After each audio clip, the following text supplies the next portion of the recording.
Ini juga cara atau strategi iblis. Yang kelima,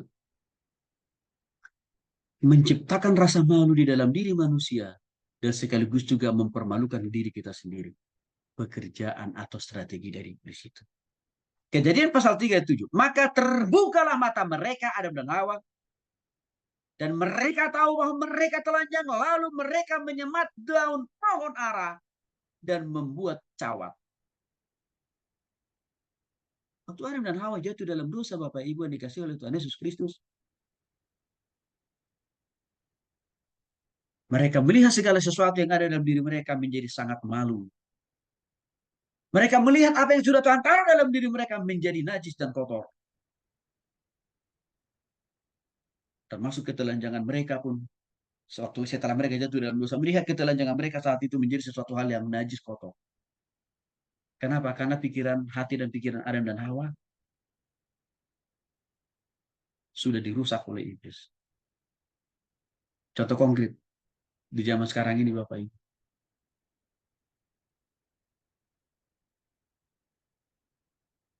Iblis sering juga menciptakan rasa malu di dalam diri kita sebagai produk dari dosa historis.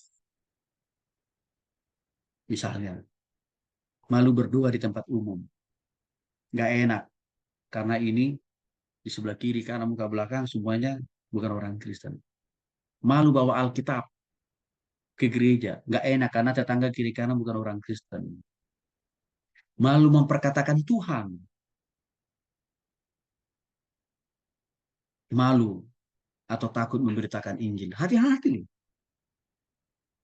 Kalau kita malu dan takut beritakan Injil, itu bentuk pekerjaan atau taktik strategi daripada iblis supaya kita membiarkan orang lebih banyak binasa masuk neraka. Bahkan tanpa kita sadari, akibat perbuatan iblis yang bekerja dalam diri kita, akhirnya kita mempermalukan diri kita sendiri. Ini dialami oleh Adam dan Hawa. Dan ini juga banyak dilakukan oleh manusia di zaman sekarang, Bapak. Iblis mempermalukan manusia dan akhirnya manusia pun ikut serta-merta mempermalukan diri sendiri.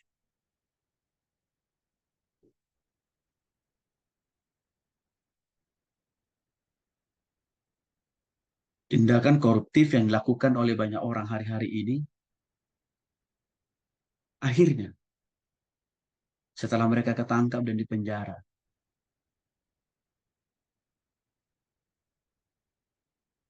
mereka baru sadar bahwa mereka bukan hanya dipermalukan oleh iblis, tapi juga mereka mempermalukan diri mereka sendiri.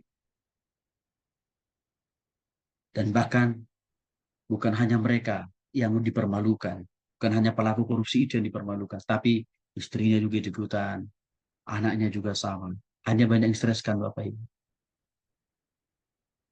Ini bahayanya iblis loh. Yang kita seringkali nggak berpikir panjang. Ya,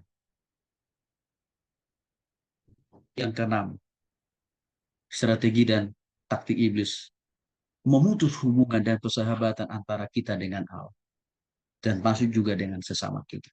Kejadian pasal 38, ketika mereka mendengar bunyi langkah Tuhan Allah yang berjalan-jalan dalam taman itu pada waktu hari sejuk, bersembunyilah manusia itu Adam dan Hawa dan istrinya itu terhadap Tuhan dan Allah di antara pohon-pohon dalam taman.